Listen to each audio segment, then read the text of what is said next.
Adrien Bozzi, bonsoir. Bonsoir. Alors, on vous a déjà vu plusieurs fois sur l'agence Infolibre en tant que conférencier. Vous êtes aussi avocat. Et aujourd'hui, nous vous sollicitons pour réagir à la récente polémique qui a impliqué Éric Zemmour pour son dernier livre, Le Suicide français, dans lequel il cite notamment l'historien Alain Michel dans son livre Vichy et la Shoah, enquête sur le paradoxe français. Donc, c'était un livre qui était préfacé par Richard Prasquier à l'époque, président du CRIF, où eh bien, il nous donne quelques chiffres. Il nous dit en 1940, il y avait environ 330 000 juifs en France, dont 195 000 juifs français et 135 000 juifs étrangers ou apatrides. Donc dans son livre, Alain Michel nous dit que 75% de ces 330 000 juifs ont échappé à la mort, dont, pour le détail des chiffres, 95% des juifs français et 50% des juifs étrangers. Alors selon vous, comment expliquer la disparité de ces chiffres et quelle est donc l'implication du régime de Vichy dans la protection des juifs? Alors, ce qui a été essentiellement reproché à Eric Zemmour dans les médias, si j'ai tout suivi, c'est d'avoir prétendu que Pétain avait sauvé des juifs. Alors, à titre personnel, je ne suis pas historien. Donc, officiellement, mon avis personnel ne fait pas autorité. Donc, je vais, entre guillemets, me réfugier derrière d'autres historiens. Parce qu'on cite à tue-tête Robert Paxton, mais Robert Paxton n'est pas le seul historien à avoir étudié sur cette époque-là. Donc on va donner un petit peu la parole à d'autres historiens. Alors le premier historien à qui je vais donner la parole, c'est Léon Poliakov. Ce qui est intéressant avec Léon Poliakov, c'est que c'est le premier historien, c'est un historien très académique, hein, c'est le premier historien qui a traité de la question justement du génocide juif. Et donc dans son livre Le Bréviaire de la haine, il développe comment le processus de génocide juif a été mis en place par les nazis, et il raconte donc, il développe la question de l'extermination des juifs en Europe. Quelle est sa conclusion sur la France? Poliakov nous dit ceci: du sort relativement plus clément des juifs de France, Vichy fut en fait le facteur prépondérant. En ce qui concerne la solution finale, la position de Vichy était essentiellement déterminée par les vues de Pierre Laval, dont la politique paraît avoir été guidée par le schéma suivant: se débarrasser des juifs étrangers, mais protéger autant que possible les juifs français des deux zones. Sachant que dans un autre livre d'entretien en 1989, Léon Poliakov va presque prendre la défense de Pierre Laval en disant qu'il ne méritait pas sa réputation. Donc, Poliakov nous dit que le régime de Vichy est à l'origine de la protection des juifs français et donc du taux de survie des juifs français. Un autre historien est allé dans ce sens, lui aussi un historien on ne peut plus académique et incontesté, c'est l'historien Raoul Hilberg, dans son livre La destruction des juifs d'Europe. Que nous dit Raoul Hilberg? Dans ses réactions aux pressions allemandes, le gouvernement de Vichy tenta de maintenir le processus de destruction à l'intérieur de certaines limites. Quand la pression allemande s'intensifia en 1942, le gouvernement de Vichy se retrancha derrière une seconde ligne de défense. Les juifs étrangers et les immigrants furent abandonnés à leur sort, et l'on s'efforça de protéger les juifs nationaux. Dans une certaine mesure, cette stratégie réussit. En renonçant à épargner une fraction, on sauva une grande partie de la totalité. Donc, Raoul Hilberg, je vais citer enfin un troisième historien, qui est Robert Aron, qui a écrit ce bouquin, L'histoire de Vichy. Je crois qu'il est paru en 1954, si je ne dis pas de bêtises. Je le recommande vraiment parce que, même s'il n'a été écrit que 10 ans après la chute du régime de Vichy, il y a un recul historique assez important. Il y a des conclusions très pertinentes et il y a des conclusions, petite parenthèse, qui sont quand même assez différentes de celles de la doxa actuelle. Que nous dit Robert Aron sur cette question? Un petit instant, je prends la page. Conclusion très brève. Laval, arithmétiquement parlant, a peut-être sauvé des vies humaines, mais il a associé le gouvernement de Vichy à une besogne déshonorante. Donc, Robert Aron, dans l'histoire de Vichy, arrive à la même conclusion, à savoir que Vichy a protégé des juifs français. J'aurais pu citer aussi également Marc Ferraud, qui a fait une biographie de Pétain, où, à mots couverts, il arrive sensiblement à une conclusion identique. Et enfin, dernier livre que je vais citer, puisque c'est le livre qui est le plus d'actualité, il est sorti, je crois, au printemps 2013, si je ne dis pas de bêtises, c'est ce livre de Alain Michel, Vichy et la Shoah. Je précise que Alain Michel est un historien israélien d'origine française et qui est rabbin de son État. Et que conclut Alain Michel? Vichy est certes criminel, mais il est l'élément principal qui explique comment 75% des Juifs de France ont survécu, même si bien sûr, comme nous venons de le montrer, il n'est pas l'élément unique qui explique ce résultat. Alain Michel nous dit aussi, en parlant des dirigeants de Vichy, qu'ils aient commis des erreurs et même des crimes, c'est certain, mais que leur action ait eu finalement des conséquences plus positives que négatives, cela nous semble également une affirmation raisonnable. Donc, ces 4 historiens que j'ai cités, Léon Poliakov, Raoul Hilberg, Robert Aron et Alain Michel, ont des conclusions qui vont à l'encontre de ce que me disent actuellement les perroquets de presse, type Léa Salamé, Léon Geoffrin, etc., à savoir que la politique de certains dirigeants de Vichy, parce que Vichy c'était une réalité très complexe, avec des réseaux très divers, mais la politique de certains dirigeants de Vichy a permis de sauver des vies juives. Alors, arrivé à ce stade, on peut se dire, mais est-ce qu'il n'y a pas des contradictions? Puisque Vichy, c'est le régime qui a fait ce fameux statut des Juifs. Donc n'y a-t-il pas une contradiction dans le fait que Vichy, d'un côté, a fait des lois anti-juives, et dans le fait que, d'un autre côté, elle ait protégé les Juifs présents sur son territoire? Alors d'abord, explication sur le statut des Juifs. Selon la doxa paxtonienne, le statut des Juifs a été fait en l'absence de toute influence allemande. C'est pas tout à fait exact, c'est même faux. Dans quelles circonstances ce statut des Juifs a-t-il été adopté? Donc, je me répète, Paxton nous dit Vichy l'a fait de façon purement autonome, en l'absence de toute pression allemande. Que s'est-il passé en fait? Le 7 septembre 1940, les Allemands font savoir au gouvernement de Vichy, au gouvernement français, qu'ils comptent faire une ordonnance sur la question, enfin sur les Juifs en zone occupée. Le 10 septembre, réunion d'urgence, entre guillemets, au Conseil des ministres à Vichy pour traiter de la question juive. Le 25 septembre, le ministre des Affaires étrangères de Vichy, qui est Paul Baudouin, écrit une lettre de protestation aux Allemands. Et il proteste contre les projets d'ordonnance allemands sur les populations juives de zones occupées. Et donc, le 27 septembre, les Allemands n'en ont cure, et ils font leur première ordonnance, qu'on appelle entre guillemets d'arianisation, c'est-à-dire une ordonnance pour confisquer les biens des Juifs en zone occupée.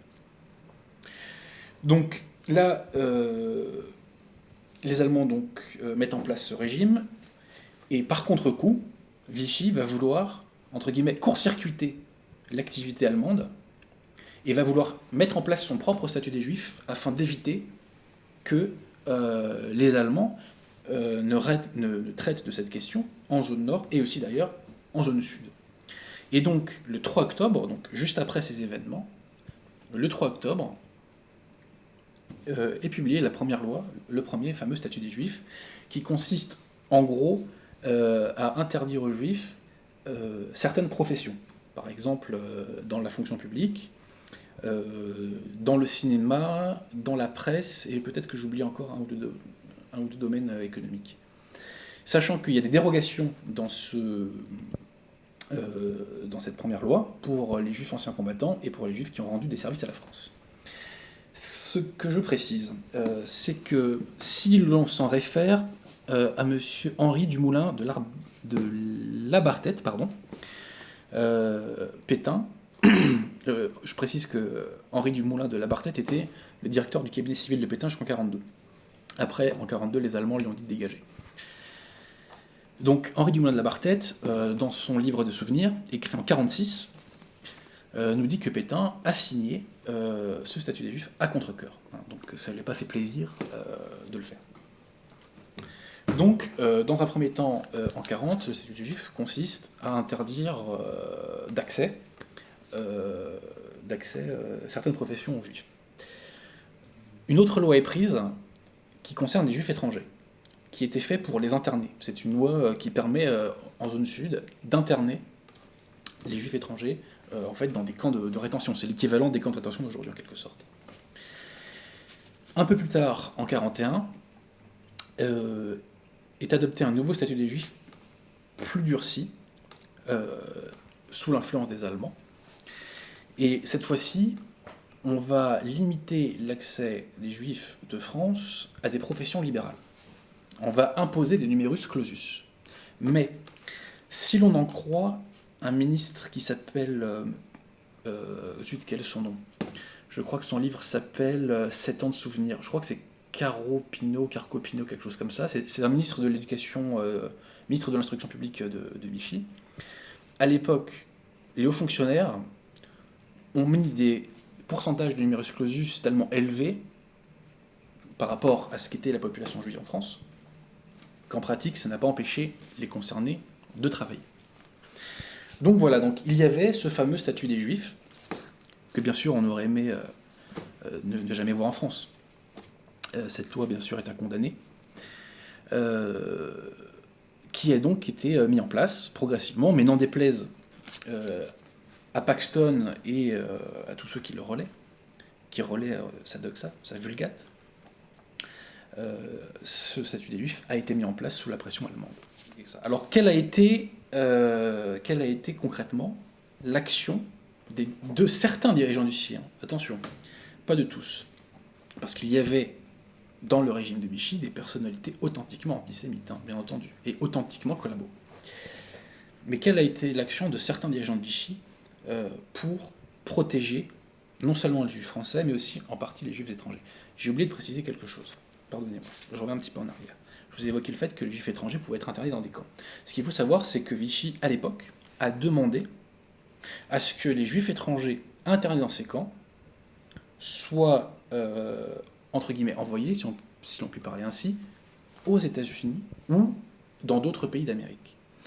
Tous les gouvernements de l'époque ont refusé.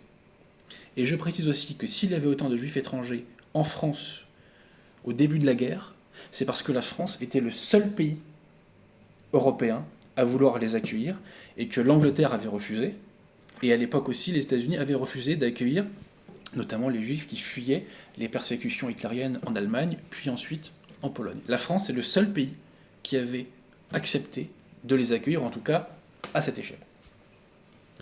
Alors donc, quelle a été concrètement l'action de certains dirigeants de Vichy pour protéger les Juifs ?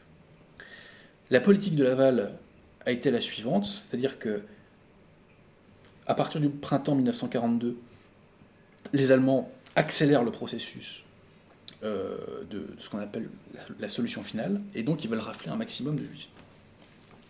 La politique de Laval, donc, comme l'ont évoqué tous les historiens que j'ai évoqués, Paul Yakov, Raoul Hilberg, Alain Michel et Robert Aron, Laval va négocier avec la puissance occupante.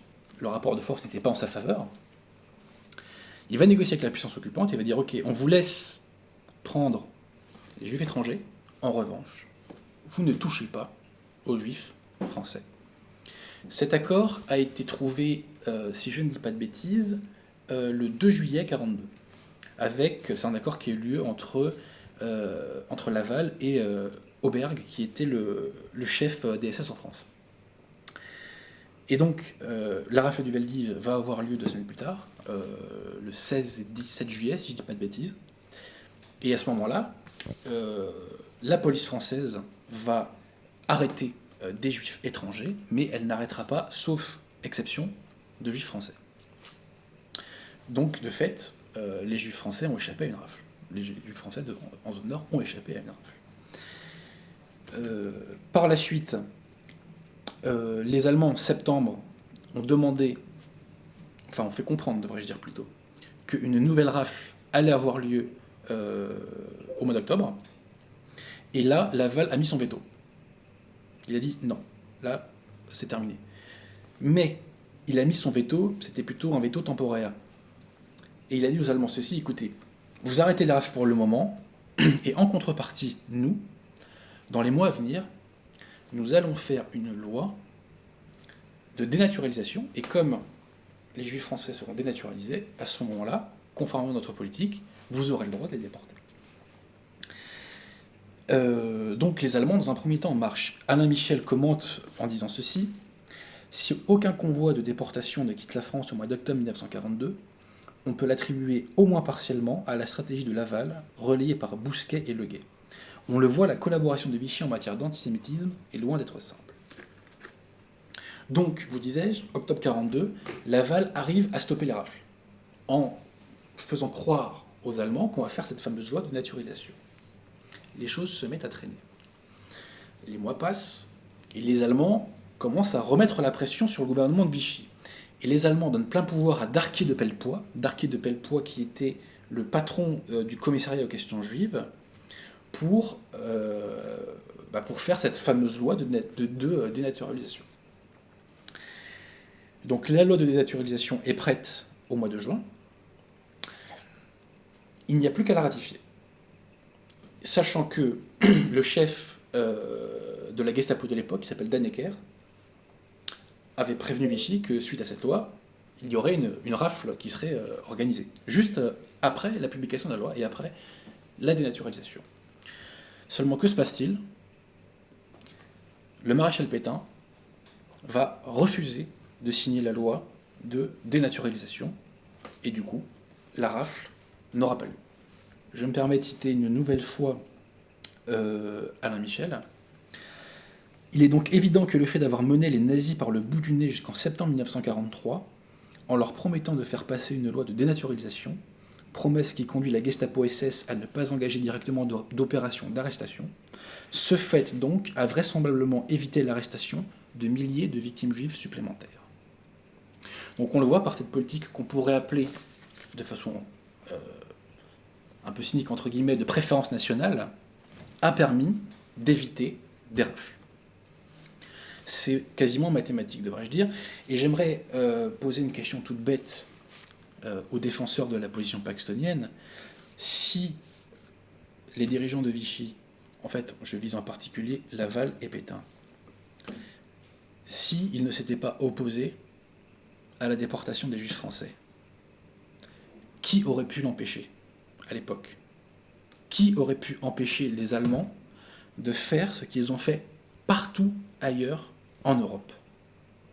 Qui ? Personnellement, je ne vois pas. Je ne vois pas. Maintenant, si mes contradicteurs ont une réponse, je suis tout à fait prêt à l'entendre. Je ne prétends pas avoir la vérité révélée, mais en l'occurrence, lorsque l'on connaît un petit peu l'époque, les rapports de force, on ne voit pas qui aurait pu empêcher ces déportations. Qui et comment ? Alors là, je vous ai parlé de comment Vichy avait sauvé une partie des Juifs français, même une grande partie, puisque comme l'a rappelé très justement Zemmour, 95% des Juifs français ont échappé à la mort pendant la Seconde Guerre mondiale. Vichy, directement ou indirectement, a contribué aussi au sauvetage des Juifs étrangers. Donc, Robert Aron nous dit, en revenant sur la fameuse journée de juillet, le jeudi 2 juillet 1942, à Vichy, le Conseil des ministres, fort ému de la menace, jette du lest et décide, avec l'approbation de Pétain, de distinguer en zone libre entre les Juifs français et les Juifs étrangers. Les premiers demeureront sous la souveraineté et la protection du gouvernement français.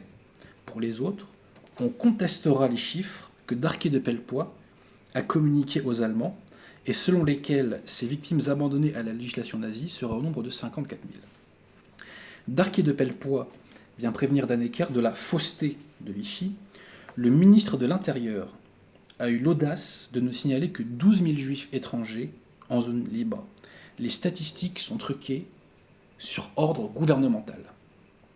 C'est-à-dire que Vichy a volontairement déclaré un nombre plus petit de juifs étrangers en zone sud pour que les Allemands, entre guillemets, raflent sur une base plus restreinte, si on peut s'exprimer ainsi.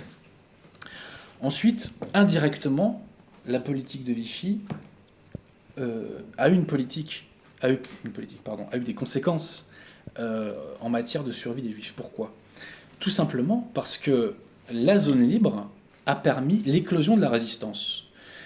Un résistant français très important, le général Loustonot-Laco, dans ses mémoires, qui s'appelle, je crois, Mémoires d'un Français rebelle, nous explique que De Gaulle est très ingrat de ne pas reconnaître que c'est l'existence de la zone libre qui a donné les conditions matérielles et logistiques de créer la résistance, de créer les différents réseaux de résistance. Parce que la résistance, c'est une réalité très complexe. Ce sont des réseaux très divers, avec des origines et des buts très différents.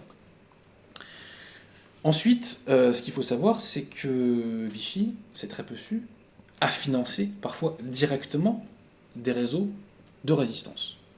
Je vais prendre un exemple très précis et qui est hélas peu connu, bizarrement. Vichy avait créé ce qu'on appelle la Légion française des combattants. La Légion française des combattants, je précise, ça n'a rien à voir avec la milice, et ça n'a rien à voir avec la Légion des volontaires français. Le maréchal Pétain envoie le général Heurtaud mettre en place cette fameuse Légion française des combattants en zone occupée. Mais les Allemands mettent leur veto. Ils ne veulent pas de Légion française des combattants parce qu'ils ont peur que ça devienne en quelque sorte une milice de résistance. Donc cela donne, entre guillemets, déjà un brevet de résistance à la Légion française des combattants. Reste que Heurtaud est sur place. Et donc Heurtaud va en profiter, Alfred Heurtaud, le général Alfred Heurtaud, va en profiter pour constituer un réseau de résistance, dont le nom m'échappe. Il va constituer ce réseau de résistance, et à partir de ce réseau de résistance, se créera plus tard l'une des plus importantes organisations de résistance de la zone occupée, qui est l'organisation civile et militaire. Mais qui a financé le réseau du général Heurtaud à la base ? Ce sont les services de renseignement de l'aviation du général Bergeret. Mais qui finançait les services de renseignement de l'aviation du général Bergeret ?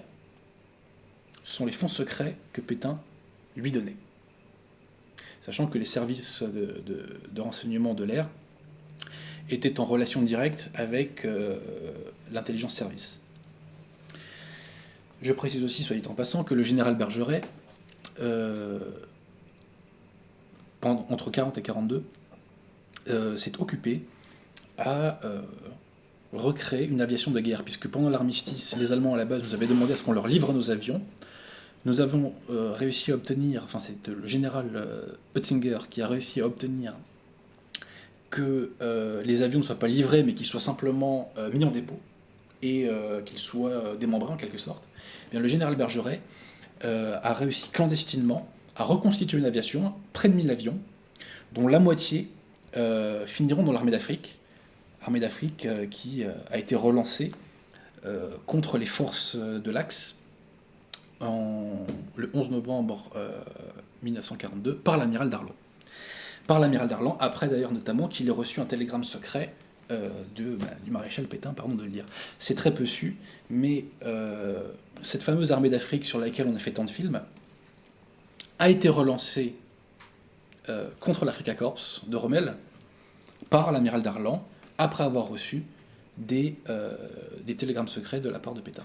C'est d'ailleurs l'amiral Offand qui a donné l'idée à Pétain d'envoyer ce télégramme secret, sachant que officiellement Pétain condamnait Darlan, mais officieusement il l'avait encouragé. Et d'ailleurs Darlan faisait la guerre contre les Allemands à l'époque, je cite, au nom du maréchal empêché. Au nom du maréchal empêché. Voilà, donc là on s'écarte un peu de notre sujet, mais soit dit en passant, pour montrer la cohérence globale qu'il y a là-dedans. Sachant que je termine quand même sur cette fameuse armée d'Afrique. J'en termine parce que c'était un petit peu d'actualité, parce que rappelez-vous, il y avait eu des commémorations sur les débarquements en Provence de 1944. Et Hollande nous avait dit que cette armée de Delattre et de Tassigny, c'était l'armée de la liberté.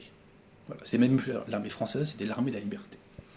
S'il avait voulu être un petit peu plus rigoureux, notre cher président aurait dû préciser que cette armée d'Afrique avait été reconstituée par le général Végan, qui était allé en Afrique du Nord pour ça, et que c'est Pétain qui l'avait envoyé pour ça.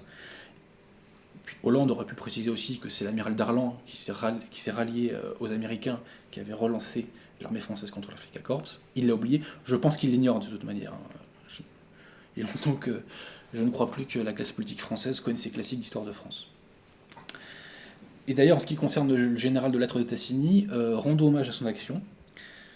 À la base, c'est un général de l'armée française, et il était resté général après l'armistice, puisque vous savez, les Allemands avaient toléré, après l'armistice, que nous ayons une armée française de 100 000 hommes. Et lorsque les Allemands ont envahi la zone libre le 11 novembre 1942, de Lattre de Tassigny, qui était à la tête de son bataillon, a dit là, stop, vous nous avez trop humiliés, il y en a marre, et donc de Lattre a relancé son bataillon contre les armées allemandes qui envahissaient la zone libre. Et je trouve que c'est un geste magnifique de patriotisme.